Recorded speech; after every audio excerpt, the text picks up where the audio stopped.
நேர்களே, தேசிய அரசியல் மீண்டும் பரபரப்பாகி இருக்கிறது. ஹிண்டன்பர்க் அறிக்கை வெளிவந்திருக்கிறது. நேர்களுக்கெல்லாம் நினைவுக்கு இருக்கும், 1.5 வருஷத்துக்கு முன்னாடி வந்தது. அதானியை குறிப்பிட்டு தவறான நடவடிக்கைகளால் தன்னுடைய ஸ்டாக்ஸ் எல்லாம் இன்ஃப்ளேட் பண்ணியிருக்கிறார் அப்படிங்கிற குற்றச்சாட்டோடு அந்த நிறுவனமானது மீண்டும் ஒரு அறிக்கையை கொண்டு வந்திருக்கிறது. இந்த ஆய்வறிக்கையில் செபியுடைய தலைவர், இந்தியாவுடைய ஒரு ரெகுலேட்டரி பாடி, அதனது தலைவருக்கு அதானி நிறுவனங்களோடு தொடர்பு இருக்கிறது, ஆஃப்ஷோர் நிறுவனங்களோடு தொடர்பு இருக்கிறது என்று அடுக்கடுக்கான சில குற்றச்சாட்டுகளை வைத்திருக்கிறது. இது இந்திய அரசியலில் புயலை கிளப்பி இருக்கிறது. ஸ்டாக் மார்க்கெட்டில் தாக்கம் கொண்டிருக்கிறது. முன்பு ஏற்படுத்தின தாக்கத்தை காட்டிலும் குறைவுதான் என்றாலும் கூட இதில் ஒரு தவறு நடப்பதற்கான முகாந்திரம் இருக்கிறது. அம்பையரே சரியில்லை, அம்பையரை மாற்றணும், இந்த செபி தலைவர் ராஜினாமா செய்யணும், ஸ்டாக் மார்க்கெட்டை பாதுகாக்கிறதுக்கான நடவடிக்கைகளை எடுக்கணும், ஜேபிசி வேண்டும் என்று கோரிக்கை வைத்திருக்கிறார் ராகுல் காந்தி. காங்கிரஸ் கட்சி இந்தியாவுக்கு எதிரான சக்திகளோடு கைகோர்த்து இந்தியாவில் ஒரு பொருளாதார குழப்பத்தை ஏற்படுத்த பார்க்கிறது என்பது பிஜேபியோடைய குற்றச்சாட்டு. மீண்டும் ஹிண்டன்பர்க் விவகாரம் அரசியலா ஆதாரமா?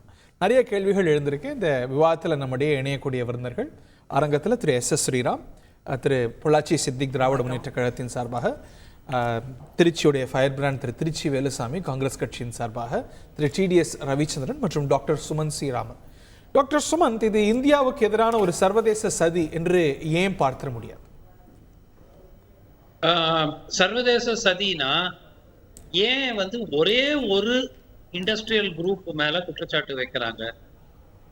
என்ன இவங்க இதே ஹிண்டன்பர்க் பல நாடுகளில் இருக்கக்கூடிய, அமெரிக்காவில் இருக்கக்கூடிய பல கம்பெனிஸுக்கு எதிராக குற்றச்சாட்டுகளை வைத்து அதில் பல நபர்கள் கைது செய்யப்பட்டு அந்த நிறுவனங்கள் மீது நடவடிக்கை எடுக்கப்பட்டிருக்கு. சோ இது ஹிண்டன்பர்க் ஒரு நாட்டின், இந்தியா நல்லா இருக்கணும், நேர்மையான ஒரு ரெகுலேட்டரி சிஸ்டம் இருக்கணும் இந்தியாங்கிறதுக்காக பண்ணல. அவன் லாபத்துக்காக பண்றான். அவன் மார்க்கெட்டை ஷார்ட் பண்ணி அந்த ஷார்ட் செல் பண்ணி அதுல அதுல லாபம் சம்பாதிக்க பார்க்கலாம். இது ஒரு பிஞ்ச் ஆஃப் சால்ட்டோட பார்க்கணும் இல்லையா? இருங்க ஒரு நிமிஷம். அவங்க சில குற்றச்சாட்டுகளை வைக்கிறார்கள். நம்மளை பொறுத்த வரைக்கும் இந்த குற்றச்சாட்டுகள் உண்மையா பொய்யா அவ்வளவுதான். இப்போ மெசஞ்சரை நம்ம அவன் மோசமான ஆளு, அவன் இந்தியாவை இப்போ இந்தியாவை வீக்கன் பண்றதுன்னா அதானி தான் இந்தியாவா? எனக்கு புரியல. இப்ப அதானி இஸ் ஈக்குவல் டு இந்தியாவா? அதானிக்கு எதிராக அதானி விசாரணைக்கப்பட வேண்டும் என்று கூறினால் நான் where does that equation come? எனக்கு அந்த விஷயம், எனக்கு இன்னொரு விஷயம் புரிஞ்சுக்கதான் கேட்கிறேன். அமெரிக்கால ஒரு பெரு நிறுவனம், எலான் மஸ்கோட நிறுவனமோ இல்லாட்டி மைக்ரோசாஃப்ட்ல ஒரு பெரிய பாதிப்பு ஏற்படுத்தினா அது அமெரிக்க மார்க்கெட்ஸ்ல தாக்கம் ஏற்படுத்தும் தானே? அமெரிக்கால நிச்சயமாக இல்ல. இப்போ ஹிண்டன்பர்க் போன்ற நிறுவனங்கள் பலர் அமெரிக்காலேயே குற்றச்சாட்டு வச்சிருக்கிறாங்களே. பெரிய பெரிய நிறுவனங்கள் மீதும் குற்றச்சாட்டு வச்சிருக்கிறாங்க. அமெரிக்கால இந்த மாதிரி ஒரு பெரிய நிறுவனம் மீது குற்றச்சாட்டு வைத்தால் அங்கு இருக்கக்கூடிய அமைப்பு, செபிக்கு ஈக்குவலண்டா இருக்கக்கூடிய அமைப்புக்கு பேரு SEC, securities and exchange commission. அவங்க முழுமையான விசாரணை நடத்துவாங்க. இந்த மாதிரி நாட்டுக்கு எதிரான சதி இது. இப்போ வெறும் வாயால ஹிண்டன்பர்க் சொல்லல. இப்போ முந்தானேத்து ஹிண்டன்பர்க் வைத்திருக்கிற அலிகேஷன்ஸ் அகேன்ஸ்ட் மாதவிபுரி புட்ச், செபி தலைவரை பத்தி பார்ப்போம். கிட்டத்தட்ட 90% ஆஃப் த குற்றச்சாட்டுகளை அவங்க ஏத்துக்கிட்டாங்க. அதுல என்ன தப்பு இருக்குன்னு கேக்குறாங்க, அது வேற விஷயம். நான் ஏற்கனவே டிஸ்க்ளோஸ் பண்ணிட்டேனே, இதெல்லாம் பொது வழியில இருக்கேங்கறாங்க. இப்போ வருவோம். இப்போ ஃபர்ஸ்ட் பல கேள்விகள் அதுல இருக்கு.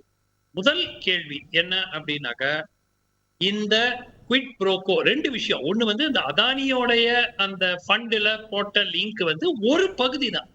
இப்போ அவங்க என்ன சொல்றாங்க, எனக்கு 2 கன்சல்டிங் கம்பெனி இருக்கு. ஒரு கம்பெனி சிங்கப்பூர்ல இருக்கு, ஒரு கம்பெனி இந்தியால இருக்கு. சிங்கப்பூர்ல இருந்த கம்பெனியை நான் செபிக்கு போன உடனே அந்த ஷேரை என் கணவர்கிட்ட மாத்திட்டேன். இந்த 2 கம்பெனியும் டார்மெண்டா இருக்குங்கிறாங்க. ஆனா அதுக்கப்புறம் என்ன சொல்றாங்க, என் கணவர் இந்த கம்பெனி மூலமா கன்சல்டிங் பண்றாரு. யாருக்கு கன்சல்டிங் பண்றாரு? அது 2.5 கோடி கிட்டத்தட்ட அந்த கம்பெனிக்கு, இந்தியன் கம்பெனிக்கு மட்டும் வந்திருக்கு. சிங்கப்பூர் கம்பெனி எவ்வளவு சம்பாதிச்சது நமக்கு தெரியாது. நான் என்ன கேட்கிறேன்னா, நீங்க தான் ரெகுலேட்டருங்க. நீங்க ஓன் பண்ற ஒரு கன்சல்டன்சி ஃபர்ம், அதுக்கு 2.5 கோடி ரூபாய் யார் கொடுத்திருக்காங்க? செபி நிர்வாகிக்கும் சில கம்பெனிஸ் அவங்க கொடுத்திருக்காங்களா? எதற்காக கொடுத்தாங்க? கான்ஃபிளிக்ட் ஹரி ஒரு விஷயம், இது வந்து இல்லீகாலிட்டி நடந்திருக்கா, சட்டவிரோதமான செயலா இல்லையாங்கிறது விசாரணையில தான் தெரிய வரும். கான்ஃபிளிக்ட் ஆஃப் இன்ட்ரெஸ்ட்ங்கிறது இதை விட கான்ஃபிளிக்ட் ஆஃப் இன்ட்ரெஸ்ட் இருக்கவே முடியாது. இங்கேருந்து நான் முன்னெடுக்கணும்னு நினைக்கிறேன். இதுல ஒரு கான்ஃபிளிக்ட் ஆஃப் இன்ட்ரெஸ்ட் இருக்கு. அம்பையர் நடுநிலையா இல்லை. ராகுல் காந்தி பொதுமக்களுக்கு புரியுற மாதிரி சொல்லும் போது அம்பையர் நடுநிலையா இல்லை. எப்படி மேட்சை நம்ம அதனது தீர்வு? பி சிதம்பரம் வேதாந்தாவோட நான் எக்ஸிகியூட்டிவ் டைரக்டரா இருந்தாரு. ஒரு நாள் முன்னாடி மினிஸ்டர் ஒரு நாள் முன்னாடி வரைக்கும் இருந்தாரு. அவர் மினிஸ்டர் ஆனதுக்கு அப்புறம் அந்த வேதாந்தா நிறுவனத்துக்கு பல சலுகைகள் கிடைச்சது. அது யார்கிட்ட போய் என்ன சொல்லணுன்றதை கேட்டு சொல்லுங்க சுமந்த் கிட்ட. என்னோட பாயிண்ட் என்னன்னா, எல்லாருக்கும் உங்களுக்கு தெரியுமா இல்லையா, இது வந்து ஊரை அடிச்சு உலையில போட்டு சம்பாதிக்கிற ஒரு கம்பெனி. இந்த கம்பெனி நீங்க சொல்றீங்களா? ஹிண்டன்பர்க் சொல்றேன். ஏன்னா நம்ம ஊர் என்னங்க, அது இந்த மாதிரி ஹிண்டன்பர்க் பின்னாடி போறவங்க தான் நீங்க கேட்கணும். என்னை பொறுத்த வரைக்கும் நான் வந்து இந்த ஹிண்டன்பர்க் தான் சொல்றேன். பாயிண்ட் என்னன்னா, அவங்க பேங்க் வச்சு அவங்க அக்கௌண்ட் வச்சிருந்தாங்க. சிலிகான் வேலி பேங்க்னு ஒரு பேங்க்ல இன்வெஸ்ட்மெண்ட்டும் பண்ணியிருந்தாங்க. அந்த பேங்க் திவால் ஆகி போச்சு. பெரிய ரிசர்ச் கம்பெனி ஆச்சு. இருக்கிற சொந்த பேங்க்ல பணம் திவால் ஆகிற கம்பெனி தெரியல, சொந்த போட்ட பணம் போட்ட இடத்துல இருந்து வரல. இது இந்த ஹிண்டன்பர்க் ரிப்போர்ட்டை தூக்கின்னு வந்து இங்கே உட்காந்து நம்ம எல்லாம் அல்லா குல்லான்னு பேசின்னு இருக்கோம். இன்னைக்கு அதுவும் ஷேர் மார்க்கெட் கிராஷ் ஆனோன்னு பல பேர் எதிர்பார்த்தாங்க. பாவம் அவங்கெல்லாம் நினைச்சாதான் எனக்கு ரொம்ப வருத்தமா இருக்கு. ஐயோ ஒன்னும் பண்ண முடியலையே, மூஞ்சில எல்லாரும் சின்னதாகி போச்சு. மூஞ்சிலாம் பாவம் ரொம்ப சின்னதாகி போச்சு. சுமந்த், எனக்கு தெரியும் உங்க மூஞ்சியும் கொஞ்சம் சின்னதாயிருச்சு. எனக்கும் பார்த்தேன். காத்தால நீங்க ட்வீட்லாம் பண்ணீங்க, பயங்கரமா பிளட் பாத் ஆக போகுது அது. பாவம் நீங்க இப்போ உட்கார்ந்து ரொம்ப கஷ்டப்பட்டு சிரிக்கிறீங்க. ஆனா உங்களுக்கும் பாவம் ஒண்ணும் நடக்கல. சோ இல்ல பேசிடலாம், இல்ல நீங்க பேசிடலாம் சுமந்த், பேசிடலாம், கொஞ்சம் இருங்க. நான் என்ன சொல்றேங்க, இன்னையோட நீங்க நார்மலா நீங்க வந்து சென்செக்ஸை பார்த்தீங்கன்னா அதோட கரெக்ஷன் மெக்கானிசம் ஆவரேஜா ஒரு நாளைக்கு பாயிண்ட்ஸ் ட்ராப் ஆகுது எனிவேர் பிட்வீன் 340 பாயிண்ட்ஸோ 345 பாயிண்ட்ஸோ. அதுக்கு மேலே போச்சுன்னா இட் இஸ் அபவுட் 1 to 2% இருந்தால் மைல்ட் கரெக்ஷன், 2 to 3% இருந்தால் கரெக்ஷன், 3 to 5% இருந்தால் sharp correction, which is called the bloodbath. முதல் ரிப்போர்ட்ல வந்து blood bath இல்ல. let me complete. Above 5% இருந்தா it is called panic selling.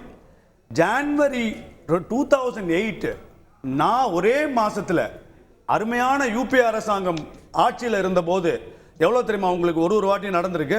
உங்களுக்கு அதை நான் படிச்சிடுறேன். அப்போதான் உங்களுக்கு தெரியும் யாரோட ஆட்சியில் எவ்வளோ கேவலமாக இந்த பொருளாதாரம் நிறுவப்பட்டது. மார்க்கெட் எப்படி ரியாக்ட் பண்ணுதுங்கிறது வந்து தப்பு நடந்துச்சா இல்லையாங்கிறதுக்கான சாரி நீங்க வந்து பேனிக்கை எப்படி பண்ணுவீங்க? எதையாவது ஒன்று கொளுத்தி போடுற போது முதலீட்டாளர்கள் வந்து பயந்து போய் பண்ற ரியாக்ஷனை ட்ரை பண்றது தான் பேனிக் செல்லிங். அந்த பேனிக் செல்லிங்கை நீங்க ட்ரை பண்ணீங்க. இந்த ஹிண்டன்பர்க் முதல்ல ட்ரை பண்ணுச்சு. சுப்ரீம் கோர்ட் வரைக்கும் இது மானிட்டர்டு கமிட்டி வந்தது. ஏதாவது உங்களுக்கு வந்துச்சா? இல்ல தானே. இதே நடக்கலங்கிறது நான் என்ன சொல்றேன், இங்க வந்து ஒரு கான்ஃப்ளிக்ட் ஆஃப் இன்ட்ரெஸ்ட் இல்ல ஆயிடுமா? நிச்சயமாக இல்ல. இதுல என்ன கான்ஃப்ளிக்ட் ஆஃப் இன்ட்ரெஸ்ட்? அவன் யாரோ சொன்னானா நான் எதுக்கு கேட்கணும்? நம்ம நீங்க பாஸ் நீங்க சுப்ரீம் கோர்ட் போங்க. அப்போ இது கான்ஃப்ளிக்ட் ஆஃப் இன்ட்ரெஸ்டா இல்லையான்னு பாருங்க. உங்களுடைய உள்நோக்கமே நாட்டுல ஃபினான்ஷியல் இன்ஸ்டெபிலிட்டி எப்படியாவது வரணும். இன்னைக்கு 5 வருஷத்துல Sumanth, what did not happen to you today is very disappointing to you, but I am very happy. கொஞ்சம் அத let me complete. அவர் என்ன நினைச்சாரு? அவர் மேல என்ன குற்றம் சாட்டுறீங்க? அவர் வந்து இன்னைக்கு blood bath வரும்னு நினைச்சாரு. பயங்கரமா சென்செக்ஸ் இறங்க போகுதுன்னு நினைச்சாரு. ட்வீட்லாம் பண்ணாரு. ட்வீட்லாம் பண்ணாரு. அழகா ஆன்டியா எனக்கு தெரியாது, அவர் தான் சொல்லணும். என்ன அவர் ஆன்டியா இருப்பாரு நான் நினைக்கல. அப்படி அவர் இருந்தாருன்னா அவர் மாத்திக்கணும். அவ்வளவுதான் என் பாயிண்ட். சோ நான் என்ன சொல்றேன், நான் அதனால தான் மாத்திக்கிறீங்களா டாக்டர்? ஆன்டி இந்தியனா நீங்க? அது எனக்கு தெரியாது, அவர் தான் சொல்லணும். சரிங்களா? ஃபேக்ட்ஸ்ல பேச முடியாதுன்னு வரும்போது இந்த மாதிரி எதிராளிகள் யார் பேசுறாங்களோ அவங்கள தான் ஆன்டி இந்தியன். மிஸ்டர் சுமன், நான் பேசுனதெல்லாம் ஃபேக்ட். நீங்க முடிச்சிட்டீங்க சார். நீங்க let me complete சார். நான் பேசவே இல்ல சார். கம்ப்ளீட் பண்ணுங்க. let me complete sir. Complete பாருங்க. ஜனவரி 2008ல அவங்க முதல்ல அவங்களோட நீங்க வந்து ஜனவரி 2008 4.97% டிராப். அதே மாதிரி மார்ச் 2008 1000 பாயிண்ட்ஸ் டிராப். மார்ச் 2008 திருப்பி 6% டிராப். ஒரு வாட்டியும் ஒரே மாசத்துல இவ்ளோ பெர்சன்டேஜ் பேனிக் டிராப்ல நடந்தது சகஜம். மார்க்கெட் வந்து பிளட் பாத் வரல, அதனால அந்த அம்மா புனிதன்னு சொல்றீங்க. என்னங்க? மார்க்கெட் வந்து ரொம்ப வயலண்டா ரியாக்ட் பண்ணல, பிளட் பாத் நடக்கல. அந்த அம்மா வந்து அதுதான் வந்து நெருப்பா அதுல அவங்க தீ குளிச்சு எழுந்துட்டாங்க. சும்மா இந்த மாதிரி திருப்பி திருப்பி கொளுத்தி போடுறத இங்க உட்கார்ந்து நம்ம பேசிட்டு இருக்கோம்ல, இதுவே வெட்டி பேச்சுங்கிறேன். ஏன்னா ஹிண்டன்பர்க் கம்பெனி இப்போ அவனுங்க ஆல்ரெடி அவனுக்கு ஒரு வாட்டி ஒன்றும் இல்லாமல் ஆகிப்போச்சு. அவங்க போட்ட பணத்தை பேங்க்லேயே அவங்களால பார்க்க முடியல. இது இங்க வந்து உட்கார்ந்து நம்ம 5 பேர் உட்கார்ந்து டைம் வேஸ்ட் பண்றதுக்கு வேற ஏதாவது டாபிக் டிஸ்கஸ் பண்ணிருக்கலாம். வேற ஏதாவது டாபிக் சொல்லுங்க டாக்டர். எனக்கு இல்ல நான் 2-3 பாயிண்ட் சுருக்கமா ரிப்போர்ட் பண்ணனும். எஸ், ரொம்ப சுருக்கமா டாக்டர். நீங்க மத்தவங்களுக்கு போணும். ஒரு நிமிஷம். ஃபர்ஸ்ட் ஆஃப் ஆல் நான் இன்னைக்கு காலையிலே ட்வீட் பண்ண, மார்க்கெட்டை இன்னைக்கு எப்படியாவது சப்போர்ட் பண்ணிடுவாங்க. LIC, SBI இந்த பப்ளிக் பொதுமக்களுடைய வரி பணத்தை, பொதுமக்களுடைய பணத்தை வச்சு எப்படியாவது இந்த ஷேரை விழாம பாத்துப்பாங்கன்னு நான் காலையிலேயே போட்டாச்சு. அதுதான் நடந்திருக்கு. ஒரு சிம்பிள் எக்ஸாம்பிள், அதானி கிரீன் பவர்ல ஒரு மாதத்துக்கு 29 லட்சம் ஷேர் ட்ரேட் ஆகும். இன்னைக்கு ஒரு நாள் மட்டும் 27 லட்சம் ஷேர் ட்ரேட் ஆயிருக்கு. இதெல்லாம் எல்லாம் முடிங்க. அது வேணாம். Let's not get into that.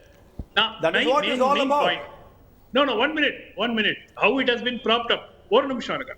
Let us go into this matter. இவருடைய கணவர் மாதவி பூரி புச்சனுடைய கணவர், அவருக்கும் ஃபைனான்ஸ் வேர்ல்டுக்கும் சம்பந்தமே கிடையாது. அவர் யூனிலீவர்ல சப்ளை செயின் மேனேஜ்மெண்ட்ல பணிபுரிகிறார். பிளாக்ஸ்டோன் அப்படிங்கிறது ஒரு ஹியூஜ் ஃபைனான்சியல் ஃபர்ம்ஸ். அந்த நிறுவனத்துக்கு ஒரு REITக்கு லைசன்ஸ் கொடுக்குறாங்க. அது வந்து ஒரு புது இன்ஸ்ட்ருமெண்ட். அது இந்தியாவில் அறிமுகப்படுத்துது. செபி பிளாக்ஸ்டோனுக்கு லைசன்ஸ் கொடுக்குது ட்ரேடிங்க்கு. உடனடியாக 1 மாதத்தோ 2 மாதத்துக்குள்ள அவரை வந்து அட்வைசரா பிளாக்ஸ்டோனுக்கு போடுறாங்க. யாரு? அவருக்கும் ஃபைனான்ஸ்ல அவர் ஒரு நாள் கூட அவர் கரியர்ல ஒர்க் பண்ணது கிடையாது. அப்போ இவ்வளவு பெரிய உலக பிரசித்தி பெற்ற ஒரு ஃபைனான்சியல் ஃபர்முக்கு அட்வைஸ் கொடுக்க போறாரு அப்படின்னு அட்வைசரா போடுறாங்க. இது எப்படி கான்ஃப்ளிக்ட் ஆஃப் இன்ட்ரெஸ்ட்ங்கறீங்க? இல்லங்கறீங்க. ஓகே ரவிச்சந்திரன், நான் ஒண்ணே ஒன்னு கேக்குறேன் ஹரி. One second. நான் வந்து ஒரு நிமிஷம். நான் முடிச்சறேன் சார். நான் What is his qualification? அதே சொல்லிடுங்க. மாதவி பூரி புச்சோட ஹஸ்பண்டோட குவாலிஃபிகேஷன் சொல்லுங்க. He is not a whiffra. என்ன qualification? He is a IITian for finance sir. Delhi. It doesn't mean தமிழ்நாட்டுல கூட தான். One second boss. Now let me hear me out. No. தமிழ்நாட்டுல யாருமே முதலமைச்சர் எல்லாமே முதலமைச்சராக எக்ஸ்பீரியன்ஸ் ஆனவங்க தான் முதலமைச்சர் இருக்காங்களா? எல்லாத்துக்கும் எக்ஸ்பீரியன்ஸ் என்ன தொடர்பு? He has his common sense. That doesn't mean that you financially இருந்தா தான் நீங்க financial வரக்கூடாதுன்றது எப்படி இருக்கு? How? What is this justification? What is this justification? He is an IITian. He is not a whiffraff. IIT. Of course. Of course, he is better qualified than any of us, including you, doctor. IIT ல படிச்சா நீங்க doctor ஆயிடலாமா? என்னங்க? IIT ல படிச்சா நீங்க வக்கீல் ஆயிடலாமா? என்னங்க logic இல்லாம பேசுறீங்க? எங்க டாக்டர் IIT ல படிச்சா வக்கீல் ஆகலாம். அதுல ஒண்ணும் தப்பு இல்ல. But it's not the vice versa. I do agree. IIT ல படிச்சா டாக்டர் வக்கீல் ஆகலாம். I do agree. டாக்டரும் வக்கீல் ஆகலாம். But you don't have to necessarily be a financial guy to become a financial consultant. ஏதாவது ரூல் இருக்கா? Not a consultant, advisor. So be it, whatever the name is. So be it, advisor. ஏன் இருக்கக்கூடாது? Doctor, நீங்க ஒரு ஏன் இருக்கக்கூடாது? நீங்க பலதுறை வித்தகர், நீங்க சொல்ல முடியாதுல்ல. நீங்க வந்து ஒரு சிறந்த டாக்டர். கான்ஃப்ளிக்ட் ஆஃப் இன்ட்ரஸ்ட்னா என்னன்னு நீங்க கொஞ்சம் சொல்லுங்க பார்க்கலாம். கான்ஃப்ளிக்ட் ஆஃப் இன்ட்ரஸ்ட்னா என்னன்னு சொல்லுங்க பார்க்கலாம். ஓகே, நீங்க கொஞ்சம் சொல்லுங்க. What is conflict of interest? கொஞ்சம் டிஃபைன் பண்ணுங்க. கான்ஃப்ளிக்ட் ஆஃப் இன்ட்ரஸ்ட் உங்களுடைய டெஃபினிஷன் ஆர் உங்களுடைய நீங்க சொல்லுங்க சார். எனக்கு தெரியாது. ஒரு husband and wife, let me say, ஒரு ஹஸ்பண்ட் அண்ட் வைஃப், ஒரு வைஃப் ஒரு இம்பார்ட்டன்ட் பொசிஷன்ல இருக்கான்றதுக்காகவே ஒரு ஹஸ்பண்ட் வீட்ல சும்மா உட்கார்ந்து இருக்கணுமா? can't he not do what he likes it, whether he has experience or not? அவருடைய பர்சூ பண்றதுல who can you to stop? Just because his wife is someone, how can you stop the husband? Will you do? இப்ப நீங்க கூட தான், இப்ப நீங்க கோர்ட்ல நாளைக்கு உங்க I don't know what your spouse is, but whoever she may be, you doesn't mean that you will not do whatever she is in for or what. உங்களுக்கு ஒன்னு ஓனா இருக்குமா இல்லையா? இல்லாஜிக்கலா பேசுறீங்க. என்னங்க இது போய் இல்லாஜிக்கல்னு சொல்றீங்க? Absolutely logically நான் கேள்வி கேட்கிறேன், பதில் சொல்லுங்க. பண்ணுவாங்க. Sir, I'm sorry, Mr. Sriram, you're just making. I'm sorry, Mr. Suman. I don't know why. I mean, people are laughing. People who are seeing this will laugh at you. Okay. I'm sorry. People will laugh at you. I'm sorry. What you expect did not happen. People are already laughing at you. Or the India Alliance or people who are supporting Indian work are being laughed at. பாவம் sir. பாவம் ஹரி விட்டுடுங்க. Cool down, gentlemen. Fact இல்ல. அதனால என்ன திட்டிதா ஒரு பாவம் நடத்தணும். வழி கிடையாது. திரு சித்திக், இதுல வந்து ஜேபிசிக்கான என்ன அவசியம் வருது? இதை வச்சு அரசியல் செய்றீங்க. நாட்டில் ஒரு எக்கனாமிக் அனார்கி, ஒரு பொருளாதார குழப்பத்தை ஏற்படுத்த சர்வதேச சக்திகளோடு காங்கிரஸ் உள்ளிட்ட கட்சிகள்லாம் சேர்ந்திருக்கீங்கிறாங்க. அதானியின் மீதும் செபியினுடைய தலைவர் மீதும் ஒரு விமர்சனம் முன்வைக்கப்படுது, அவங்க மேலே ஒரு குற்றச்சாட்டு முன்வைக்கப்படுதுன்னா அதானி பதில் சொல்கிறதுக்கு முன்னாடி பிஜேபி ஆதரவாளர்களும் வலதுசாரிகளும் ஏன் ஓடி வந்து பதில் சொல்கிறாங்க அப்படிங்கிறது நமக்கு தெரியல. இன்னும் சொல்லணும் அப்படின்னா, கடந்த நாடாளுமன்ற தேர்தல் பிரச்சாரத்தில் மோடி சொன்னார், ராகுல் காந்தி வந்து அதானி கிட்ட பணம் வாங்கிக்கிட்டதுனால தான் இப்போ சமீப காலமாக அதானியை பற்றி பேசுறது இல்லைன்னு சொன்னார். ஆனால் இன்னைக்கு ராகுல் காந்தி சொல்கிறாரு, இவங்களுடைய குற்றச்சாட்டு எப்படி பொய்யாகுதுன்னு பாருங்க. இன்னைக்கு ராகுல் காந்தி சொல்றாரு, அதானியின் நிறுவனத்தின் மேல வந்து குற்றச்சாட்டு முன்வைக்கப்பட்டிருக்கு, செபியின் தலைவராக இருக்கக்கூடிய அந்த மாதவி அப்படிங்கிறவங்க வந்து அதானியினுடைய நிறுவனத்தில் இன்வெஸ்ட் பண்ணியிருக்கிறதாக அந்த தகவல்கள்லாம் வந்திருக்கு, அந்த அடிப்படையில் அவர்கள் மேல நடவடிக்கை எடுக்கணும், நாடாளுமன்ற கூட்டுக்குழுவினுடைய விசாரணை வேணும், அவங்க பதவி விலகணும், அதானியின் மீதும் நடவடிக்கை வேண்டும், அந்த செபியின் தலைவர் மேலையும் நடவடிக்கை வேண்டும்னு இந்தியா கூட்டணி கட்சியின் தலைவர்கள் ராகுல் காந்தி உள்ளிட்டவர்கள் பேசுறது சொல்றது வேத வாக்கா? நீங்க இந்திய அமைப்புகளையும் சுப்ரீம் கோர்ட்டையும் அதனது விசாரணைகளையும் நம்பாம ஹிண்டன்பர்க் சொல்லிட்டான், ஹிண்டன்பர்க்கே சொல்லிட்டான் அப்படின்னா அவருக்கு ஒரு ஷேடி பேக்ரவுண்ட் இருக்கு. இல்ல இப்போ ஹிண்டன்பர்க் சொல்லுதா இல்ல வந்து ஸ்ரீராம் சொல்றாரா ஹரிஹரன் சொல்றாராங்கிறது இங்க பிரச்சனை இல்லை. சொல்லப்படுற தகவல் எப்படிப்பட்டதுங்கிறதா இங்க இருக்கக்கூடிய முக்கியமான பிரச்சனையா இருக்கு. இது நாள் வரைக்கும் அவங்க என்ன சொல்லிட்டு வராங்க, செபியின் தலைவர் மாதவி என்ன சொல்றாங்க அப்படின்னா, நான் வந்து என்னுடைய அக்ரோவா அந்த நிறுவனத்தில் இருந்தேன், அகோராங்கிற நிறுவனத்தை நடத்திட்டு வந்தேன், நான் செபியில் முழு நேர ஊழியராக மாறினதுக்கு அப்புறம் அதுல இருந்து வெளியே வந்துட்டேன், எல்லாத்தையும் டிஸ்க்ளோஸ் பண்ணிட்டாங்க. ஆனா இன்னைக்கு ஹிண்டன்பர்க் என்ன சொல்லுது, அவங்க இங்க உறுப்பினர் ஆனதுக்கு அப்புறமும் ஒரு சில வாரங்கள் வரைக்கும் அவங்க அந்த நிறுவனத்தினுடைய தலைவராக அந்த நிறுவனத்திலையும் அவங்களுக்கான ஷேர்ஸ் இருந்ததுங்கிறதுக்கான ஆதாரத்தை நாங்க வெளியிடுறோம்னு சொல்றாங்க. அப்போ இந்த ஆதாரம் உண்மையா இல்லையான்னு நான் முடிக்கிறேன் சார். நீங்க இந்த இடத்துல ஒரே ஒரு இல்ல நீங்க பண்ண முடியாது, ஒரே ஒரு இன்டரப்ஷன் இல்ல நீங்க பண்ணவே முடியாது. என்ன நாங்க வந்து விசாரிக்கணும் நாங்கல்ல, உங்க பிடிஆர் பழனிவேல்ராஜன் மேல ஏதோ ஒரு போன் வந்ததா இல்லையா? ஏன் சார் அதெல்லாம் போய் சார் நீங்க அவதூறு சொன்னாரா இல்லையா? 30,000 கோடி வாங்குனதா போன் வந்ததா இல்லையா? போன் கான்வர்சேஷன் இருந்ததா இல்லையா? அதை நீங்க லாஜிக்கலா செக் பண்ணீங்களா? அந்த போன் வந்து உண்மையான நீங்க செக் பண்ண முடிஞ்சதா? அப்புறம் அந்த மினிஸ்டர் ஏன் மாத்துனீங்க? இதுக்கெல்லாம் பதில் சொல்லுங்க. அமெரிக்கால இருந்தவன் யானோ சொன்னது இவ்வளவு கேக்குறவங்க நாட்டுல இருந்த ஒரே நாட்டுல இங்கே இருந்த ஒரு போன் கான்வர்சேஷன்ல அதே மினிஸ்டர் சொன்னதாக சொல்லப்படுறத நீங்க ஏன் செக் பண்ணல? நீங்க அந்த மினிஸ்டர் ஃபைனான்ஸ் மினிஸ்டர் மாத்துனீங்க, அதுக்கு பதில் சொல்லுங்க. 8:15க்கு பேச ஆரம்பிச்சிருக்கேன், 8:17 வரைக்கும் கருத்து சொல்லியிருக்கேன். இதுல ஹிண்டன்பர்க் ஒரு அறிக்கையை சொல்லுது, அந்த அறிக்கை அதானியின் மீதும் செபியின் மீதும் குற்றச்சாட்டு வைக்குது அப்படின்னு சொன்னா செபியும் அதானியும் கூட இவ்வளவு கோவப்பட மாட்டாங்க, ஸ்ரீராம் கோவப்படுற அளவுக்கு. இருங்க நான் முடிக்கிறேன். அப்ப நீங்க பேசும்போது முழுவதும்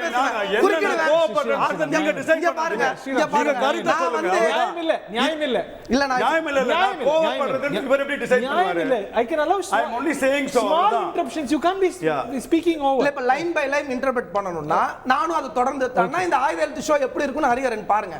இப்போ நான் ஒரு எக்ஸாம்பிள் நீங்க பண்ணிட்டு அவரு 12 நிமிஷம் பேசிட்டு இருந்தார், நான் 12 நிமிஷம் அவர் பேசுறேன் இல்ல நான் அதுக்குள்ள போறேன், நான் பேசுறதுக்கான நேரத்தை நீங்க ஒதுக்கணும். அவர் குறுக்கிட்டாருன்னா எனக்கான நேரத்தை நீங்க அதிகரிக்கணும். இப்போ நான் இந்த செபிங்கிறது முதல்ல என்ன ஒரு ரெகுலேட்டரி பாடி, அந்த ரெகுலேட்டரி பாடி என்ன பண்ணுது அப்படின்னா ஸ்டாக் மார்க்கெட்ல நடக்கக்கூடிய அவதூறுகள் முறைகேடுகள் என்ன இருக்கு அப்படிங்கிறத கண்காணிக்கக்கூடிய ஒண்ணு. அந்த குழுவினுடைய தலைவராக இருக்கக்கூடியவரே இன்னைக்கு வந்து ஒரு குற்றச்சாட்டுக்கு உள்ளாயிருக்கிறாரு. இப்போ செபியில பணியாற்றக்கூடிய ஊழியர்கள் இருக்காங்கல்ல, அவங்களே ஸ்டாக்ல டீல் பண்ணக்கூடாது அப்படிங்கிறது செபியினுடைய ரூலா இருக்கு. ஆனா இன்னைக்கு அதனுடைய தலைவராக இருக்கக்கூடியவரே நானே அக்கௌண்ட்ஸ் வச்சிருக்கிறேன், நானே வந்து இதுல ஸ்டாக்ல இன்வெஸ்ட் பண்ணிருக்கிறேன்னு ஒத்துக்கொள்றாங்க அப்படின்னு சொன்னா அவங்கள எந்த பேசிஸ்ல மோடி அரசு ஒன்றிய அரசு இதுல நியமிச்சதுங்கிற கேள்வி இருக்கு. இதுக்கு தான் நீங்க கேட்டீங்களா ஜாயிண்ட் பார்லிமெண்டரி கமிட்டி எதுக்குன்னு. அப்போ அந்த ஜாயிண்ட் பார்லிமெண்டரி கமிட்டி வைக்கும்போது எல்லா கேள்விகளுக்குமான பதில் கிடைக்கும். அப்போ மோடியோடு அதானி வெளிநாடுகளுக்கு பயணம் செய்ததனால இதுல ஏதாவது லாபம் ஈட்டி இருக்கிறாங்களா? மற்ற ஆஸ்திரேலியா நிறுவனங்களுக்கு மோடி அதானியோடு பல நாடுகளுக்கு பயணம் செஞ்சிருக்கிறாரு. அதானி பல மாநிலங்களில் இன்வெஸ்ட் நான் இல்லன்னு நான் மறுக்கலையே. நம்ம என்ன சொல்றோம், இது எல்லாத்தையும் உண்மையை கொண்டு வரதுக்கு தானே ஜாயிண்ட் பார்லிமெண்டரி கமிட்டி. நீங்க ஒருத்தர் மேல குற்றச்சாட்டு வைக்கிறோம், நான் எந்த தவறுமே செய்யலைன்னா என் மேல நடவடிக்கை எடுங்க, விசாரணை வைங்கன்னு தானே ஓபன் ஸ்டேட்மெண்ட் கொடுக்க முடியும். இப்ப ஹிண்டன்பர்க் இந்தியாவின் மீது ஒரு தவறுதலான குற்றச்சாட்டு முன்வைக்குதுன்னு சொல்றீங்க. இப்ப ஹிண்டன்பர்க் சரியா தவறாங்கிற வாதத்துக்கு நான் போல, அவங்க 17க்கும் மேற்பட்ட அமெரிக்கா உள்ளிட்ட நிறுவனங்கள் மேல நடவடிக்கை எடுத்திருக்காங்க, அதெல்லாம் செகண்டரி. இப்ப நம்ம என்ன கேட்கிறோம்னா மோடி ஒன்று செய்யலாம்ல, இந்தியாவின் மீது இவ்வளவு பெரிய தாக்குதல் நடத்துற ஹிண்டன்பர்க் மீது வழக்கு போட்ட வேண்டியதானே? அவர்கள் ஆதாரம் தவறுன்னு சொல்றதுனால அப்ப இது எல்லாத்துக்கும் ஆதாரம் என்ன போட்டீங்க? எங்க போட்டாங்க? எங்க போட்டீங்க? கண்டம் கேட்டிருக்கோம். எங்க செபி வந்து எக்ஸ்பிளனேஷன் கேட்டிருக்கு. அதுக்கு இதான் பதில். இப்படி எல்லாம் எதுக்கு நான் ஒன்னு சொல்றேன். சுப்ரீம் கோர்ட் என்ன தெரியுமா சொல்லுது? சார் நான் முடிச்சிடுறேன். சுப்ரீம் கோர்ட் என்ன தெரியுமா சொல்லுது? இந்த ஹிடன்பர்க் தொடர்பான வழக்குல இதை விசாரிக்கக்கூடிய ஆணையம் தான் பிரச்சனையா இருக்கு, செபியே விசாரிக்கட்டும், நாங்க இதுல தலையிட தேவையில்லைங்கிறது தான் சுப்ரீம் கோர்ட்டோட ஸ்டேட்மெண்ட். தவிர இதுல தவறு நடந்திருக்கா நடக்கலையாங்கிறதெல்லாம் சுப்ரீம் கோர்ட்டோட ஸ்டேட்மெண்ட் இல்ல. அமெரிக்காவில் இருக்கக்கூடிய ஒரு நிறுவனம் ஹிடன்பர்க், மோடி தான் உலகளாவிய தலைவராச்சே, அமெரிக்காவில் போய் வழக்கு போட்ட வேண்டியதானே ஹிடன்பர்க். ஏன்னா அவங்க வைக்கக்கூடிய குற்றச்சாட்டு சாதாரணமான குற்றச்சாட்டு இல்ல, இந்தியாவின் மீது ஒரு தாக்குதலை ஏற்படுத்துறாங்கன்னு சொல்றாங்க. அப்ப இந்தியாவின் மீது தாக்குதலை ஏற்படுத்தினா ஒரு வழக்கு தொடர்ல என்ன பிரச்சனை? அப்போ இல்ல ஒரே ஒரு கருத்தை சொல்லி முடிக்கிறேன். இது வெட்டி பேச்சு அப்படிங்கிற ஒரு வார்த்தையை பயன்படுத்தினார். இது வெட்டி பேச்சா? இந்தியாவில் இருக்கக்கூடிய நடுத்தர மக்கள் மிகப்பெரிய அளவில் முதலீடு செய்திருக்கக்கூடியது இன்னைக்கு ஸ்டாக் மார்க்கெட்ல. அந்த ஸ்டாக் மார்க்கெட்ல மிகப்பெரிய அளவில் ஊழல் நடந்திருக்கு. இதுக்கு கூட்டுக்குழு விசாரணை வேணும். சாதாரண ஏழை எளிய மக்களுடைய வாழ்வாதாரமே இதுக்கு கேள்விக்குறியா இருக்கு. எல்ஐசி உள்ளிட்ட நிறுவனங்களுடைய பங்கு இருக்குன்னு நம்ம பேசினா மோடியினுடைய ஆதரவாளர்கள் இதை வெட்டி பேச்சுன்னு சொல்லுவாங்கன்னா பார்க்கிற மக்கள் புரிஞ்சுக்குவாங்க. எல்ஐசியோட ப்ராஃபிட் என்னன்னு கேட்டு சொல்லுங்க. டிடிஎஸ் ரவிச்சந்திரன் ஹிண்டன்பர்க் தொடர்ந்து அவதூறு பரப்புகிறது என்றால் அதில் வந்து ஒரு நியூட்ரல் ஜூரிஸ்டிக்ஷன் இருக்கக்கூடிய ஒரு பகுதியில் ஏன் நம்ம கேஸ் தொடரலை? இன்னொன்று இது வந்து அதானி மட்டும் சம்பந்தப்பட்டது இல்லை, ஸ்டாக் மார்க்கெட்டுடைய இந்தியன் ரெகுலேட்டருடைய இன்டெகிரிட்டி சம்பந்தப்பட்ட விஷயம். ஸோ இயல்பாக கேள்வி எழும் தானே, எதிர்கட்சிகள் கேள்வி எழுப்புறதுல என்ன தப்பு? ஆக்சுவலாக இந்த கேள்விக்கு நான் பதில் சொல்லணும் அப்படின்னு சொன்னால் கொஞ்சம் காட்டமாக சொல்லணும். பட் அதுக்கு முன்னாடி கவனமாக சொல்லணும். சுமன் சி ராமன் ஐயா கேட்ட கான்ஃப்ளிக்ட் ஆஃப் இன்ட்ரெஸ்ட் இல்லை அது காட்டமாக சொல்லணும், நான் அதை கடைசியாக சொல்கிறேன். ஆனால் சுமன் சி ராமன் ஐயா கேட்ட கான்ஃப்ளிக்ட் ஆஃப் இன்ட்ரெஸ்ட்னா என்ன அப்படிங்கிற கேள்விக்கு நான் பதில் சொல்லிடுறேன். டிஎல்எஃப் வந்து வாத்ராவை இணைச்சிக்கிட்டது பாருங்கள், அங்கே போய் கேட்கணும் கான்ஃப்ளிக்ட் ஆஃப் இன்ட்ரெஸ்ட் என்னன்னு. யாரை கேட்குறீங்கிறது உங்களுடைய உரிமை. டிஎல்எஃபையும் கேட்கலாம், வாத்ராவையும் கேட்கலாம். எல்ஐசியோடைய ஷேரெல்லாம் விற்று இன்றைக்கி ஸ்டாக் மார்க்கெட்டை காப்பாற்றிட்டாங்க அப்படின்னு ஒரு கருத்தை சொல்லிவிட்டு அதிலேருந்து அப்படியே லைட்டாக வெளில வந்தார் பாருங்க. அவர்கிட்ட போய் சுமன் ஸ்ரீராமன் ஐயாட்ட போய் கேட்கணும் எப்படி நடந்தது, அந்த மாதிரி ஏதாவது நடந்துச்சா, எல்ஐசியோட ஷேரை எடுத்து கொண்டு போய் அதானியில் போட்டாங்களா, அதன் மூலமாக வளர்ந்துதான் ஸ்டாக் மார்க்கெட்டை ஏற்றினாங்களான்னு அவரை கேட்கணும். அது கான்ஃப்ளிக்ட் ஆஃப் இன்ட்ரெஸ்ட். மூணாவது நீங்கள் சொன்னீங்க இல்லையா, அதானி ஊரை அடித்து சம்பாதிச்சாரா அப்படிங்கிறத ஒரு கேஷுவலான கேள்வியாக தான் நீங்கள் கேட்டீங்க, எனக்கு தெரியாது. ஆனால் சென்னையில் வந்து யாரையோ சந்திச்சாரு, அவரை போய் கேட்கணும், ஐயா நீ ஏன் போய் அதானியை சந்திச்ச, அது கான்ஃப்ளிக்ட் ஆஃப் இன்ட்ரெஸ்டா அப்படின்னு கேட்கணும். ஜமாத்தி இஸ்லாமியுடைய தலைவர் நதீம் ஷாவை வந்து பங்களாதேஷில் தகராறு பண்ணிட்டு இருக்கிற தவறுகளுக்கான காரணமா இருக்கிற ஒருத்தரை ராகுல் காந்தி ஐயா சந்திச்சாருன்னு சொல்றாங்களே, அது என்ன கான்ஃப்ளிக்ட் ஆஃப் இன்ட்ரெஸ்ட் அவரை போய் கேட்கணும். அம்பையர் இல்ல சிபிங்கிறது. ஐ அம் நாட் அவேர். நான் வந்துடுறேன். இன்னும் நிறைய கான்ஃப்ளிக்ட் ஆஃப் இன்ட்ரெஸ்ட் இருக்கு சார், அதனால நான் சொல்லிடுறேன். இந்த அம்பையர் செபி வந்து அம்பையர் இல்லை சார், மேட்ச் ரெஃபரி. நல்லா புரிஞ்சுக்கோங்க, மேட்ச் ரெஃபரிக்கும் அம்பையருக்கும் வித்தியாசம் இருக்கு. அம்பையர் ஒரு அவுட் கொடுத்தாரு அப்படின்னு சொன்னா மேட்ச் ரெஃபரி திரும்ப அதை ஃபுல்லா ப்ளே பண்ணி பார்த்து நாட்டுக்கு காமித்து தான் அவுட்டா இல்லையான்னு சொல்லணும். ஸோ நாட்டுக்கு காமிக்கப்படும். அப்படித்தான் செபி தன்னுடைய வைக்கல அப்படிங்கிறது தான் குற்றச்சாட்டு. இல்லைங்க, நான் வந்து தனிப்பட்ட ஒரு நபரை பத்தி ஏன் எப்போதுமே பேச மாட்டேன். தனிப்பட்ட நபர் இல்ல சார், வியாபாரம் சம்பந்தப்பட்ட ஒரு விஷயம் சார். செபியை பத்தி நான் பேசுறேன். செபியோட தலைமையில யார் உட்கார்ந்திருக்காங்க? இந்த கேஸஸ் டீல் பண்றது யாரு? அவங்க டீல் பண்ணாங்களா இல்லையா? அதானி சம்பந்தப்பட்ட கேஸஸ் வினோத் அதானிக்கு உங்களுக்கு தொடர்பு இருந்தா இல்லையா? இல்லைங்க, நீங்க கேட்ட அந்த மேட்ச் ரெஃபரி அம்பையருக்கு மட்டும் நான் பதில் சொல்றேன். ஏன்னா அது ரொம்ப நியாயமான ஒரு கேள்வி, அதுக்கு பதில் சொல்லணும். இப்போ கிரிக்கெட் மேட்ச் ஒன்று நடக்குது, பொன்முடி ஐயா வந்து மேட்ச் ரெஃபரியாக இருந்தாலும் அந்த ரன் அவுட்டாங்கிறத ஸ்க்ரீனில் காட்டிட்டு உலகம் காட்ட வைத்துட்டு தான் ஆமாம் அவுட்டு நாட் அவுட்டுன்னு சொல்ல முடியும். அந்த வகையில் நான் சொல்கிறேன், மேட்ச் ரெஃபரி தான் செபிய வழியா, அம்பையர் இல்லைங்கிறதுக்காக சொல்கிறேன். எனக்கு என்ன வேணும், நீங்கள் கேட்ட கேள்விக்கு இப்போ நான் வர்றேன். ஐயா, உலகத்தில் ஏதோ ஒரு ஜந்து அல்லது ஒரு அக்ரிணை குலைக்கிறது அப்படிங்கிற ஒரே காரணத்துக்காக நான் இந்திய பாராளுமன்றத்தினுடைய ஜேபிசியை கூப்பிட்டு பேசணுங்கிற அவசியம் இல்லை. அந்த அக்ரிணை ஏன் அப்படி குலைத்தது அப்படிங்கிறதுக்கு வந்து வாஷிங்டன் போஸ்ட் இருக்கு, மற்ற பத்திரிகைகள் இருக்கு, அவங்க பேசிப்பாங்க, அவங்க பதில் சொல்லிப்பாங்க. ஆனால் அந்த அக்ரிணை இந்திய பொருளாதாரத்திலே ஒரு அனார்கி ஏற்படுத்தணும்னா நம்ம சாதாரணமா போக முடியாது. அந்த அக்ரிணைக்கு இந்திய நாட்டின் மேல ஒரு தீய எண்ணம் இருக்கு அப்படின்னா நம்ம விட்டுற முடியாது, நடவடிக்கை எடுக்கணும், கேஸ் போடணும். Why have you not done that? Why have you not done that? ஏன்னா அந்த அக்ரிணையோட அந்த அக்ரிணையுடைய முதலாளி சோரஸ் நாங்க தெளிவா சொல்றோம். உலகத்துல எங்க கேஸ் போடுங்க சார், அந்த இடத்துல எக்ஸ்போசிவ் சார், வெறும் குற்றச்சாட்டு போட்டதுக்கு தானே இல்ல ஹரிகரஞ்சி, கேஸ் போட்டதுக்கு தான் ஜூலை மாசம் மேட்டர் வந்ததுக்காக தான் இப்ப மாணிக்கவேல் வீட்டுல ஒரு ரைடு எதுக்காக நடந்ததுன்னு யாருக்கும் தெரியாது. ஆனா அந்த கேஸ் அவர் வந்து வேற ஒருத்தர் மேல போடுறாருங்கிறதுக்கு வந்தது இல்லையா? அதே மாதிரி ஹிண்டன்பர்க்ல இருந்து சம்பந்தமே இல்லாம இந்த ஒரு விஷயம் வருது. ஒண்ணே சொல்றேன் சார், ஹிண்டன்பர்க் மேல நம்ம கேஸ் போட்டு ஒரு வர்த்தக இந்தியா தரப்புலயோ இல்ல ஏதாவது கேஸ் போட எப்படி சார் போய் போட முடியும் sir? It is causing economic havoc in India. மஞ்ச பத்திரிகை இருக்கும். Then it didn't cost. That is my point. இந்த ஸ்டாக் மார்க்கெட் போன முறை வந்துச்சுல blood bath வந்துச்சுல. திருப்பி அதே ஆளு தான் இன்னைக்கு பேசுறான். ஒரு கேள்வி நான் it didn't no crash happened. இல்ல ஒரு கேள்வி. Fortunately for the country, very unfortunate for India கூட்டணி. Fortunately for the country, unfortunate for India கூட்டணி. இதுல ஒண்ணே புரிஞ்சுக்கோங்க. ஓகே. இல்ல ஹரி சார், ரெண்டு கான்ஃப்ளிக்ட் ஆஃப் இன்ட்ரெஸ்ட் நான் திரும்ப பேசி ஆகணும். உங்களுக்கு நீங்க ஒன்னு புரிஞ்சுக்கோங்க. இப்ப சிஏஜில ஒரு ரிப்போர்ட் வருது, கெஜ்ரிவால் ஐயா அதை பத்தி பேசவே இல்லை, ஆனால் திமுக பேசுகிறது என்று சொன்னால் அது கான்ஃப்ளிக்ட் ஆஃப் இன்ட்ரெஸ்ட். கெஜ்ரிவால் வாயை திறக்கல. அதானியை பற்றி நிறைய கருத்துக்கள் வருது, சரத்பவார் பேசவே இல்லை, ஆனால் ராகுல் காந்தி ஐயா பேசுறாருன்னு சொன்னா அது கான்ஃப்ளிக்ட் ஆஃப் இன்ட்ரெஸ்ட். இப்படிங்கிற ஆங்கிள் இருந்து பார்க்கணும். ஒரே ஒரு விஷயம் மட்டும் சொல்றேன். நீங்க இந்திய திருநாட்டின் மேல இந்த வழக்கு வந்ததாக நீங்க ஏன் திசை திருப்புறீங்கன்னு கேட்டீங்க. ஹில்பர்ட்ல இருந்து வந்த ட்விட்டர் என்ன, பீவேர் இந்தியா, எக்ஸ்பெக்ட் இந்தியா அப்படின்னு இந்தியாவை நோக்கி தான் அவன் ட்விட்டர் விட்டான். காத்துரு, இந்தியாவை நோக்கி பாய்கிறேன் அப்படின்னு அவன் சொன்னான். அதனால தான் நம்ம திருச்சி வேலுசாமி இந்தியாவை தாக்குகிறார்கள், அவர்கள் பக்கம் சாய்கிறீர்களே அப்படின்னு உங்க மேல குற்றம் சாட்டுறாங்க. அதாவது இவ்வளவு நேரம் பார்த்த உடனே எனக்கு ஒரு மகிழ்ச்சி, ஒரு வருத்தம். என்ன? ஒன்று, ஆன்டி இந்தியன் வரிசையில சுமந்தையும் சேர்த்துட்டாங்க எங்க கூட. நீங்களா சேர்த்துக்கிறீங்க? ஐயோ, நம்மலாம் சேர்க்கல. அவரான் ஹரி கேட்டாரு, அதுக்கு அவர் தான் பதில் சொல்லணும். நாங்கெல்லாம் சேர்க்கல. ஏன் என்ன கோத்துறீங்க? நீங்க தானே கேட்டீங்க. உங்க பேரே உங்க பேரையே நான் சொல்லல, நீங்க சொன்னீங்கன்னா அதுக்கு என்ன பொருள்? அந்த பேர் சொல்லாம நீங்க சொல்றதெல்லாம் எங்களுக்கு தெரியும். இந்தி கூட்டணி ஸ்டைல் எங்களுக்கு தெரியும். அதனால தான் நான் சொன்னேன், கிளாரிஃபை பண்ண. உங்க பேரையே சொல்லாம நீங்க சொன்னீங்கன்னா அதுக்கு என்ன பொருள்? இந்தி கூட்டணி ஸ்டைல் தெரிஞ்சதுனால தான் சொன்னேன். அப்படி உங்களுக்கு தெரியாது என்னங்க இருக்கு? ஓரளவுக்கு தெரியும். உலகத்துல ஏதாவது உண்டா? ஓரளவுக்கு தெரியும். நான் ஒண்ணு மட்டும் கேட்கிறேன், அதுக்கு மட்டும் பதில் சொல்லுங்களேன். இன்று வரை நடக்க இருந்த பாராளுமன்றத்தை 2 நாளைக்கு முன்னாலே முடிச்சு வச்சீங்களே, அதுக்கான காரணத்தை மட்டும் சொல்லுங்க. இதுக்கு தானா? உங்களுக்கு தான் எல்லாம் தெரியுமே. நீங்க பலவாட்டி பண்ணிருக்கீங்களா? வேற என்ன? அதுக்கெல்லாம் காரணம் சொல்லுங்க. மடியில் கணம். நீங்க யூபி அரசாங்கத்தை எவ்வளவு வாட்டி பண்ணிருக்கீங்க? 2G ஸ்கேம் போது பண்ணீங்களே, அகஸ்டா வெஸ்ட்லேண்ட் ஸ்கேம் போது பண்ணீங்களே, டெலிகாம் ஸ்கேம் போது பண்ணீங்களே, அதுக்கெல்லாம் பதில் சொல்லுங்க. நீங்க பேசும்போது அதுக்கெல்லாம் நீங்க பதில் சொல்லுங்க. கேள்வி கேட்டீங்க, நான் பதில் சொன்னேன். குறுக்க வரீங்கன்னா என்ன அர்த்தம்?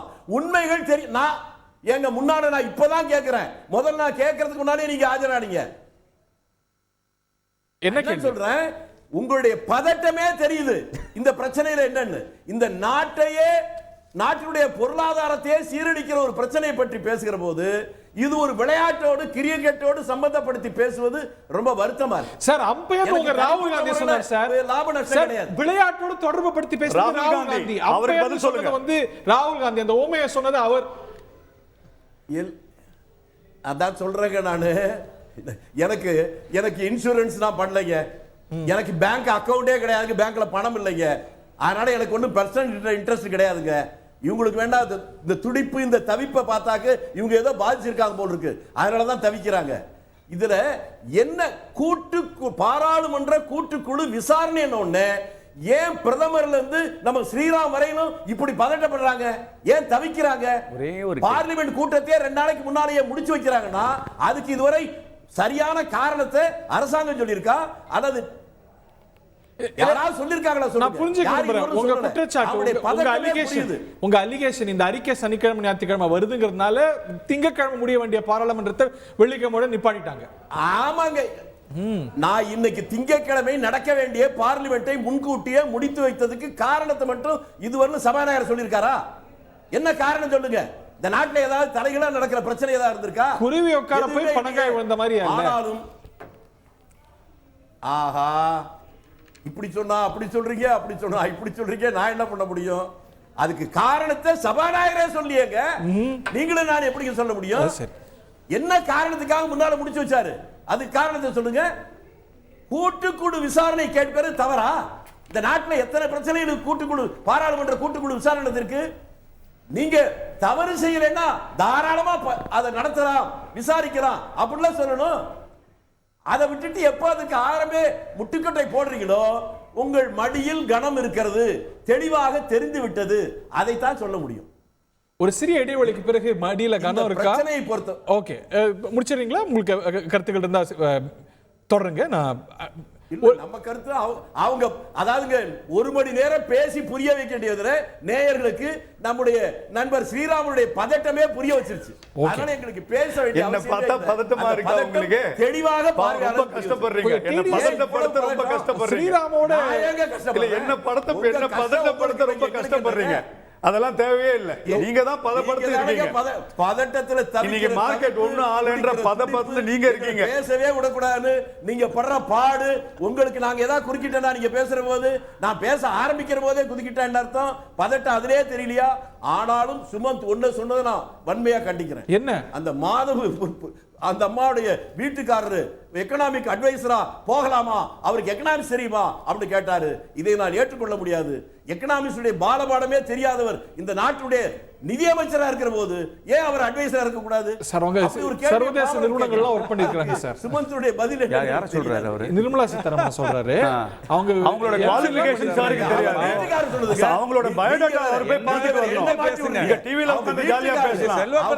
குவாலிஃபிகேஷன் என்னன்னா அவர் தான் அவருடைய அறியாமை இப்ப அண்ணன் தான் வெளிப்படுத்துறாரு. மன்னிக்கணும். அவங்களோட குவாலிஃபிகேஷன் தெரியாம அண்ணன் பேசுறது தவறு. சார் நிக்கிறீங்களா? ஒரு நிமிஷம் கேக்குறீங்களா? சொல்லுங்கண்ணா. நிர்மலா சீதாராமன் காலேஜ்ல படிக்கிற போது எனக்கு தெரியும். உங்களுக்கு எதுவுமே தெரியாம பேசுறீங்க. அண்ணா குவாலிஃபிகேஷன் சொல்லுங்கன்றேன். உங்களுக்கு தெரியுமா?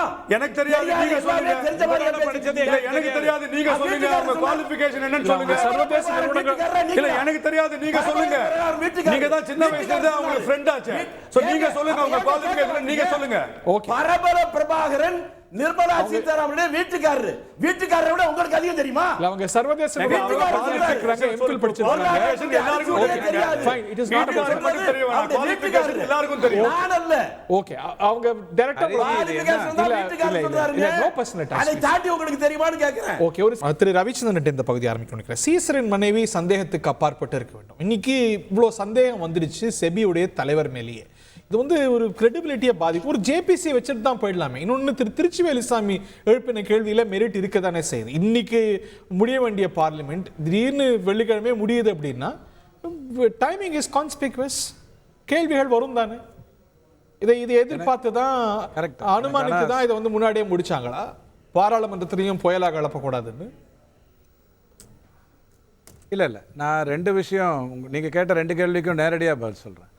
எனக்கு சீசர் மனைவி சந்தேகப்பட்டது பற்றிலாம் கவலையே கிடையாது. ஆனால் சீதையை பற்றி சந்தேகப்பட்டது ராமர் எதுக்காக பட்டார்னா ஒரு வண்ணான் சொன்னதுக்காக சந்தேகப்பட்டார். வண்ணானுக்கு இருக்கக்கூடிய மதிப்பு கூட இந்த அந்நியனுக்கு கிடையாது, இந்த புரோக்கர் அல்லது இந்த இடைத்தரகனுக்கு கிடையவே கிடையாது. அதை நம்ம முதல்ல யார் சந்தேகத்தை கலப்புறாங்கிறது ரொம்ப முக்கியம். 2வது நீங்கள் என்ன கேட்டீங்க அப்படி சொன்னால், பாராளுமன்றம் இதுக்கு முன்னாடி எத்தனை 100 முறை இல்லைங்க, நான் ஷூட்டிங் த மெசஞ்சரே கிடையாதுங்க. அவனுடைய நான் ஷூட் த மெசஞ்சர் பண்ணணும்னா சோரஸை தான் பண்ணணும், இடன்பெர்க்கை பண்ணக்கூடாது. நான் வந்து சோரஸை தான் பண்ணேன். ஏன்னா அவன் தான் ஆக்சுவல் ஆபத்தை கொடுக்கக்கூடியவன். எனக்கு இவங்களை பற்றி கவலை கிடையாது. நான் ஒரு உதாரணத்துக்காக சொல்கிறேன். அதுக்கு முன்னாடி நீங்கள் கேட்ட இன்னொரு கேள்விக்கு சொல்லிடுறேன். பாராளுமன்றம் இது வரைக்கும் முன்னாடி முடித்து வைக்கப்பட்டதே இல்லையா? எத்தனை 100 முறை முடிக்க வைக்கப்பட்டிருக்குங்கிறது வேலுசாமிக்கு தெரியாதா? ரொம்ப வருஷமாக காங்கிரஸ் தானே இந்தியாவை ஆண்டுது. கிட்டத்தட்ட 66 வருடம் பிஜேபி அல்லாதவங்க தானே இதில் இருந்தாங்க. அவங்களுக்கு நல்லா தெரியுமே எத்தனையோ முன்னாடி முடிஞ்சிருக்குன்னு. இப்போ கூட போன முறை இது பட்ஜெட்டுக்கு முன்னாடி நடந்த போது கூட ஒரு நாளைக்கு முன்னாடி முடிக்க தான் செஞ்சது. இந்த இடன்பர்க்குங்கிற ஒரு வருவார், ஏதோ ஒரு பாம்பை தூக்கி போட்டுருவாருன்னு பயந்து நாமெல்லாம் போய் ஒழிஞ்சுக்கிட்டோமா? கண்டிப்பாக கிடையாது. ஒரு உதாரணத்துக்கு சொல்கிறேன். இப்போ திமுகவுக்கு நல்லா தெரியும் பிஜேபி தான் வளர்ந்து வருகிறது, அதைத்தான் நான் எதிர்க்கணும், நல்லா தெரியும். ஆனால் அது என்ன சொல்லும், இல்ல இல்ல அதிமுக தான் எனக்கு நேரடி, அவங்களோட தான் எனக்கு சண்டை அப்படின்னு சொல்லும். அந்த மாதிரி இந்தியாவை சீர்குலைக்க வேண்டும் என்று நினைக்கிற சோரஸும் அவனுடைய கும்பலும் அதானியையோ அல்லது செபியையோ பேசும்போது நான் என்ன பார்க்குறேன் அப்படின்னு சொன்னால், நீ செபிங்கிற அந்த நிறுவனத்தை மட்டும்தான் நான் பார்க்குறேன். இப்போ நீங்கள் கேட்ட அந்த சந்தேகத்துக்குள்ளே வர்றேன். ஐயா, அவங்க வந்து இதுக்கு முன்னாடி ஐஏஎஸ் அதிகாரிகள் வந்து செபியோடைய தலைவராக இருந்தாங்க. இவங்க வர ஆரம்பிக்கும் போது தான் ஸ்ட்ராட்டஜிக் பர்சனை வந்து தலைவராக கொண்டு வந்தாங்க. அவங்க ஒரு ஷேர் மார்க்கெட்டில் இருக்கக்கூடியவங்க. இந்த பதவியை ஏற்பதற்கு முன்னாடி அவங்க ஒரு இன்வெஸ்ட்மெண்ட் பண்ணியிருந்தாங்க அப்படிங்கிற காரணத்திற்காக இன்னைக்கு வந்து அதை நம்ம தப்புன்னு சொல்லிட முடியும். ஒரு பேச்சுக்கு சொல்கிறேன், ஒரு உதாரணத்துக்கு சொல்கிறேன், கொஞ்சம் கலோக்கேலா இருந்தாலும் சொல்றேன். ரஜினிகாந்த் ஐயா சன் பிக்சர்ஸ்ல நடிக்கிறாருங்கிறதுக்காக அவர் திமுக ஆதரவா போவார்னு சொல்ல முடியுமா? அரசியல் வேற, ஆட்சியல் வேற, வியாபாரம் வேற. அதை நம்ம முதல்ல புரிஞ்சுக்கணும். மூணாவது ரொம்ப முக்கியமான ஒரு விஷயம் என்னன்னா, இந்த இந்தியாவுக்கு வந்து பதட்டத்தை கொடுக்கணும்னு நினைச்சிட்டு கடைசியில் இன்னைக்கு சாயங்காலம் என்ன ஆகி போச்சுன்னா, விவாதத்துக்கு வர்றவங்களுக்கு எல்லாம் பதட்டம் ஆயிடுச்சுன்னு. இந்தியாவுக்கு பதட்டம் கொடுக்கக்கூடிய தைரியமோ எந்த துணிவோ கெத்தோ எவனுக்கும் கிடையாதுங்கிறது எல்லாருக்கும் தெரியும். பத்தி நீங்க பேசுனீங்க இல்லைங்க, இந்தி கூட்டணிங்கிறது வந்து இப்போ இருக்கு இல்லைங்கிறத விவாதத்துக்குள்ள வச்சுட்டு அப்புறம் நம்ம அதை பேசிப்போம். அவர்களுடைய நோக்கம் வந்து ஒரு பெண்ணு கிடைக்கல இல்லைங்க, ஒரு பெண்ணு கிடைக்கலன்னு உடனே, ஒரு பெண்ணு எனக்கு கிடைக்கலன்னு உடனே அந்த பெண்ணை பற்றி எல்லா விரும்பல, அதனால தான் இந்தி கூட்டணின்னு சொல்றோம். இந்தியாங்கிற பேரை சொல்றதுக்கே நாட்டோட பேரை அசிங்கப்படுத்துங்க, அதனால தான் இந்தி கூட்டணின்னு சொல்றோம். அப்படி இல்ல. ஓகே, நாட்டோட பேரை அசிங்கப்படுத்துறது இந்தி கூட்டணின்னு சொல்றதுக்கு வரக்கூடாது. ரொம்ப பழைய விஷயம். பிஜேபின்னு அர்த்தம். இலக்கண பிழை வரக்கூடாதுங்கிறதுக்காக தான் நான் இந்தி கூட்டணின்னு சொல்றேன். நிர்மலா சீதாராமன் அம்மா பத்தி நீங்க பேசும்போது எனக்கு இருந்த வருத்தம் என்னன்னா, இந்தியான்னு சொல்லணும். ஓகே, என் பேரை நான் தான் வைப்பேன். ஐயா, தலைப்புக்கு வந்துருவோம். ஓகே, தலைப்புக்கு ஐயா, தலைப்புக்கு வந்துருவோம். 10 செகண்ட்ஸ் என்னுடைய பேரை நான் தான் வைப்பேன். 3 பாயிண்ட் தான். நீங்க 3 பாயிண்ட் தான். நாங்க இந்தியா இறுதியா முடிச்சிருங்க. முடிச்சிருக்கீங்க. நம்ம அதான் 3 முக்கியமான பாயிண்ட் தான் நான் சொல்லிருக்கேன். சப்ஜெக்ட் விட்டு வெளில போறாங்க. தயவு செஞ்சு கொஞ்சம் சும்மா இருங்க. நீங்களும் தான் போனீங்க. நிர்மலா சீதாராமன் அம்மா இன்னி வரைக்கும் இன்ஃப்ளேஷனை குறைச்சு, இன்னி வரைக்கும் ஏங்க அவர் பேசியா இருக்காரு, பட்ஜெட்ல வந்து பற்றாக்குறையை குறைத்து சாதித்ததா நான் பார்த்தேன். ஆனா இவருக்கு தெரிந்து காலேஜ்ல தான் படிச்சாங்கன்னு சொல்லியிருந்தா ஒருவேளை நான் நிதி அமைச்சரா அவங்களை ஆக்காம இருந்திருப்பேன். ஆனா சாம்பிரிட்டோட ஏன் உள்ள வந்தாரு, ஏன் வெளில போனாரு, ஏன் அந்த இடத்துல இந்த பதவியில இருந்து ராஜினாமா பண்ணாங்க, நீக்கிட்டாங்கன்னாங்க, இப்ப ஏன் உள்ள வந்தாரு அப்படிங்கறத கேட்கணும். ஒரே ஒரு கருத்து மட்டும் சொல்லிடுறேன். அதானியை பற்றி எந்த கவலையும் கிடையாது. சுருக்குமா அதான் ஒரு தவறான கருத்து சொன்னாரு மோடி ஐயா வந்து தேர்தல் போது என்ன சொன்னாரு, அதானியை பத்தி பேசாம இருக்கீங்களே, உங்களுக்கு பணம் வந்துதா அப்படின்னு தான் கேட்டாரு வழியா, பணம் வந்திருக்கு அப்படின்னு அவர் சொல்லல. இது பலமுறை சொல்லிட்டோம், இருந்தாலும் அந்த பொய்ய சொல்றாங்க. Doctor Sumanth. Hari first of all எனக்கு என்ன வருத்தம்னா, இந்த concept of conflict of interest என்னங்கிறதே யாருக்கும் தெரியாம இருக்கு. அட்லீஸ்ட் இந்த நிகழ்ச்சியில பேசின இருவருக்கு அடிப்படையா ஃபர்ஸ்ட் ஒண்ணு புரிஞ்சுக்கணும். நான் வந்து ஒரு பதவியில், அதாவது ஒரு அரசாங்க பதவியிலோ ஒரு முக்கிய கவர்மெண்ட் பொசிஷன்லயோ நான் இருக்கணும். என் பதவியின் காரணமாக என் குடும்பத்தினரோ நானோ அதிலிருந்து லாபம் அடைந்தால் அதற்கு பேர் தான் கான்ஃபிளிக்ட் ஆஃப் இன்ட்ரெஸ்ட். புரியுதா? அதுல வந்து ஒண்ணு வந்து if I am doing an illegal act. இப்போ ரொம்ப சிம்பிள். இப்போ இந்த அம்மா மாதவி பூரி புச்சுக்கு ஏன் வரிஞ்சு கட்டிக்கிட்டு பாஜக ஆதரவாளர்கள் வந்து அவங்க அவங்களுடைய உறவுக்காரங்களா, எதுக்கு இவ்வளவு போய் அந்த அம்மாவை போய் டிஃபெண்ட் பண்றாங்க? அதுவே புரியல. ஏதோ ஒரு குற்றச்சாட்டு வந்திருக்கிறது. இந்த குற்றச்சாட்டு வெறும் வாய்ச்சவுடால வரல. டிரான்சாக்ஷன்ஸ் அவங்க கொடுத்திருக்காங்க, அவங்க டீடைல்ஸ் ப்ரொவைட் பண்ணிருக்காங்க, இமெயில போட்டிருக்காங்க. அதன் அடிப்படையில கிட்டத்தட்ட எல்லாத்தையுமே அந்த அம்மாவும் ஏத்துக்கிட்டாங்க. ஆமா இது நடந்தது, ஆனா அதுக்கு காரணம் எல்லாம் கொடுத்து ஏத்துக்கிட்டே அதை டிஸ்க்ளோஸும் பண்ணிருக்கேன், நான் மறைக்கலங்கறாங்க. இல்ல ஒரே நிமிஷம் ஹரி, ரெண்டு விஷயம் தான் சொல்லவே இல்லை. உச்சநீதிமன்றத்துக்கு ஒரு நிமிஷம் சார் நான் முடிச்சிடுறேன். உச்சநீதிமன்றத்துக்கு இந்த செய்தி கொடுக்கப்பட்டதா இல்லையா? தட் இந்த அம்மா வந்து முன்னாடி இதுல ஷேர் வச்சுட்டு இருந்தாங்க. ஏன்னா இந்த ஃபண்ட்ல யாரெல்லாம் இருக்காங்கன்னு எங்களுக்கு ஒண்ணுமே தெரியாது. இட் இஸ் லைக் ஹிட்டிங் அ வால் அப்படின்னு உச்சநீதிமன்றத்துக்கு சொல்ல தெரிந்த செபிக்கு இந்த அம்மாவே ஒரு ஷேர் ஒரு இது வாங்கி வச்சிருந்தாங்க அந்த ஃபண்ட்ல இன்வெஸ்டருங்கிறத முன்னாடி சொல்லி இருக்கலாமே. சொன்னாங்களா? தெரியாது. ரெண்டாவது மிக முக்கியமான பாயிண்ட் ஹரி, எனக்கு எப்படி கான்ஃபிளிக்ட் ஆஃப் இன்ட்ரெஸ்ட் இல்லைங்கிறது நீங்க சொல்றீங்கன்னு எனக்கு புரியல. நான் ரெகுலேட்டர், நான் தான் செபி. என் கண்ட்ரோல்ல தான் இந்த என்டையர் ஷேர் மார்க்கெட்டே இயங்குகிறது. கரெக்டா? இப்போ நானே வந்து ஒரு கன்சல்டிங் கம்பெனி வச்சிருக்கிறேன். இந்த கன்சல்டிங் கம்பெனி யாரை கன்சல்ட் பண்றாங்க? அந்த கம்பெனியோட கார்ப்பரேட்ஸோட. அந்த கார்ப்பரேட்ஸ் யார் ரெகுலேட் பண்றாங்க? நான் ரெகுலேட் பண்றேன். இது யார் நடத்துறது? என் கணவர். என்ன இதை விட கான்ஃப்ளிக்ட் ஆஃப் இன்ட்ரெஸ்ட் உங்களுக்கு என்ன? எனக்கு it is a textbook definition of conflict of interest. இல்ல அவங்க வேற எப்படி ஹேண்டில் பண்ணிருக்க முடியும்னு நினைக்கிறீங்க? அவங்க பிரைவேட் செக்டார்ல இருந்து செபிக்குள்ள வராங்க. அவங்களே என்ன சொல்றாங்க? அவங்க சொன்ன பதில்ல அந்த பாயிண்ட் நம்பர் 11 பாயிண்ட் நம்பர் 11ல என்ன சொல்றாங்க?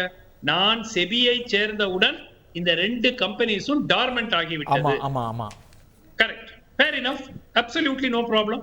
டார்மெண்ட் ஆக்கிட்டாங்க. ஏன்னா நான் கம்பெனி நடத்திட்டு இருந்தேன் தனியார் துறையில இருக்கும்போது. நான் வந்து இந்த பொறுப்புக்கு வந்த உடனே ஐ ஸ்டாப்ட் ஆல் ஆக்டிவிட்டி. ஓகே. ஆனால் அது பொசிஷனே கிடையாது. சிங்கப்பூர்ல இருந்த கம்பெனியோடைய ஷேரை அவங்க கணவருக்கு டிரான்ஸ்ஃபர் பண்ணிட்டாங்க. இந்தியாவில் இருக்கிற கம்பெனி இன்று வரை it is continued to be owned by her. ரெண்டாவது இந்தியாவில் இருக்கிற சிங்கப்பூர்ல 99%. ஒரு நிமிஷம் இருங்க. இந்தியாவில் இருக்கிற கம்பெனிக்கு 2.6 கோடி ரூபாய் இந்த 3 ஆண்டுகளிலயோ என்னவோ ரெவென்யூவா வந்திருக்கு. அவங்க சம்பளத்தோட சிங்கப்பூர்ல இருக்கிற ஒரு நிமிஷம் அது சம்பளத்தோட அதிகம். அது அடுத்த பட்சம் சிங்கப்பூர்ல இருக்கிற கம்பெனிக்கு எவ்வளவு வந்திருக்கு அப்படிங்கிறது நமக்கு தெரியல. டார்மெண்ட் இருங்க டார்மெண்ட் அந்த அவங்களுடைய நோட்ல எடுத்து பாயிண்ட் நம்பர் 11ல டார்மெண்டா வச்சுட்டோம் கம்பெனிஸ்ன்னு சொன்னவங்க அடுத்த பாயிண்ட்லயே 2019ல என் கணவர் யூனிலிவரை விட்டுட்டு வந்துட்டாரு. அதுக்கப்புறம் அவர் வந்து இந்த கம்பெனிஸ் நடத்திட்டு இருக்காரு. அப்ப டார்மெண்டா இருக்கா? அந்த கம்பெனி நடக்குதா? கம்பெனி நடக்குதுன்னா அது எங்க இருந்து ரெவென்யூ வருது? எந்த கம்பெனி?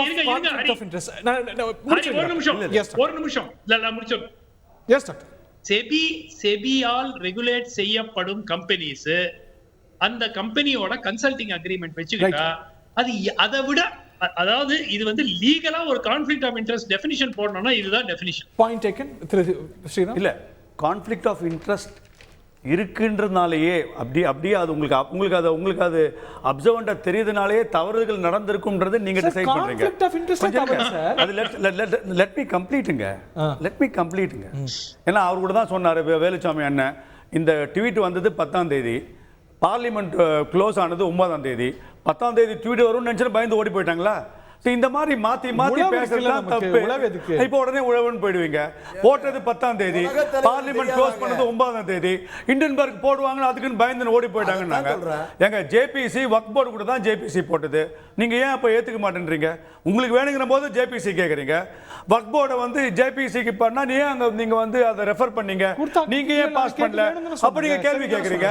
உங்களுக்கு வேணுங்கிற போது கொஞ்சம் இருங்க சார். Let me come. என்ன லெட் மீ டாக் இருங்க. நீங்க தப்பான நான் உங்களை விட மாட்டேன். நீங்க தப்பான நான் எங்க தப்பா ஃபேக்ட் தப்பு சார். உங்களுக்கு வேணுங்கிற போது ஜேபிசி கொடுக்கும்போது நீங்க பேசாதீங்க. அவதூறு பண்ணாதீங்க. போய் பேசாதீங்க. பதட்டம் நீங்க பேசறது அவதூறு. எல்லாம் போய் பதட்டம். கொஞ்சம் நீங்க நான் பேசும்போது நீங்க புரிஞ்சுக்கணும். நீங்க பேசும்போது நான் புரிஞ்சுக்கணும். எல்லாம் போய் ஒரு இந்திய கூட்டணியில இங்க இருக்கிற கூடிய ஜட்ஜஸ் எல்லாம் சொல்றாங்க மினிஸ்டர் மேல எவ்வளவோ அவதூறு சொல்றாங்க, எவ்வளவோ விஷயம் சொல்றாங்க. அப்பெல்லாம் எங்க போனீங்க? அதே கான்ஃப்ளிக்ட் ஆஃப் இன்ட்ரெஸ்ட்ல நவுந்து நின்னீங்களா? இங்க இருக்கிற ஒரு ஃபைனான்ஸ் மினிஸ்டர் மேல தான் அலிகேஷன் வந்தது. அந்த ஃபைனான்ஸ் மினிஸ்டர் ஏன் நீங்க மாத்துனீங்க? ஏன் நீங்க ப்ரூவ் பண்ணல? ஏங்க நீங்க வந்து திருப்பி வெளியூர்காரன் ஒன்று சொல்லதை வச்சு இங்க நாடு இப்படி நாசமா போச்சுன்ற உள்நோக்கத்தை கொடுக்குறீங்க. இன்னைக்கு மார்க்கெட் ஃபெயில் ஆச்சா? இல்ல. போன வாட்டி ஃபெயில் ஆச்சா? அதனால முதலீட்டாளர்கள் எவ்வளோ பணம் போச்சா? அது நம்ம மக்களோட பணம். நீங்க பார்க்காம இண்டின்போட கை கோர்த்து நாட்டை நீங்க நாசம் பண்ணணும்னு பாக்குறீங்களா? நீங்க ப்ரோவ் பண்ணுங்க. கான்ஃப்ளிக்ட் ஆஃப் இருக்கான்னு பாருங்க. மாதவி மேடம் தப்பா ரைட்டான்னு பண்ணுங்க. எதை வேணா நீங்க பண்ணுங்க. கொஞ்சம் வெயிட் பண்ணுங்க. எவனோ ஒருத்தன் போட்டவனே உடனே பின்னாடி ஓடுவாங்க எல்லாரும். வெயிட் பண்ணுங்க. எது நடக்குமோ அது நிச்சயமாக நடக்கும். இந்த மாதிரி தான் நீங்க பெகாசஸ் சொன்னீங்க. போனை கேட்டா ஓடி போயிட்டீங்க. யாரையும் போனை கொடுக்கல. ஒரு வாட்டி எதையாவது ஒரு பொய் சொல்றீங்க, அதுக்கான ரிப்போர்ட் வந்தா ஓடி போயிடுறீங்க. ரஃபேல ஊழல்னீங்க, அப்புறம் போய் மன்னிப்பு கேட்டீங்க. இந்த மாதிரி இந்தி கூட்டணி வேற வேலை இல்லைங்க. நாடு நடக்கணுமா வேணாமா? அதுக்கு ஒரு 4 பேர் ஜால்ரா வேற போடுவாங்க. அதுக்கு நம்ம என்ன பண்ண முடியும்? சுப்ரீம் கோர்ட் போவீங்களா? என்ன கேட்டு? அதாவது என்ன இவர் சிந்திக்க கேட்டு இல்ல நான் இதுல வந்து திருச்சுவல் சமயம் இல்ல நான் ஒரு விளக்கம் சொல்லணும்னு நினைக்கிறேன். முதல்ல இப்ப ஹிண்டன்பர்க் கொடுத்திருக்கக்கூடிய இந்த அறிக்கையை தவறுன்னு பாதிக்கப்பட்டவர்கள் சொல்லவே இல்லை. குற்றச்சாட்டு பட்டவர்கள் சொல்லவே இல்லை. சார் இருங்க சார், ஏன் சார் நீங்க தான் சார் சொல்றீங்க, நீங்க தான் சார் சொல்றீங்க. அவங்க சொன்னாங்க மாதவி மேடம் அதை மறுத்திருக்காங்க. அவங்க மறுக்கல, அது பேசிக்கா அது கூட தெரியல. இங்க மறுத்திருக்காங்க, ரெண்டு பேரும் மறுத்திருக்காங்க. அதுக்கு மேல என்ன வேணும்? அறிக்கை விட்டுருக்காங்க, அதாவது மறுத்திருக்காங்க. அதான் அறிக்கை தான், மறுப்பது தான் அறிக்கை. இல்ல இப்போ விவாதத்துல ஒருத்தர் ஒரு கருத்து சொன்னாங்கன்னா பதில் கருத்து கேட்கற வரைக்கும் பொறுமை இருக்கணும், இல்லனா விவாதத்துக்கு வரவே கூடாது. நான் என்ன சொல்றேன் அப்படின்னா, மறுக்கிறதுனா என்ன சார், அவங்க கொடுத்திருக்கக்கூடிய அறிக்கையில் இருக்கக்கூடிய தவறுகளை சுட்டி காட்டணும். ஆனா அவங்க அப்படி பண்ணல சார். ஹரி, நான் முடிச்சிடுறேன்.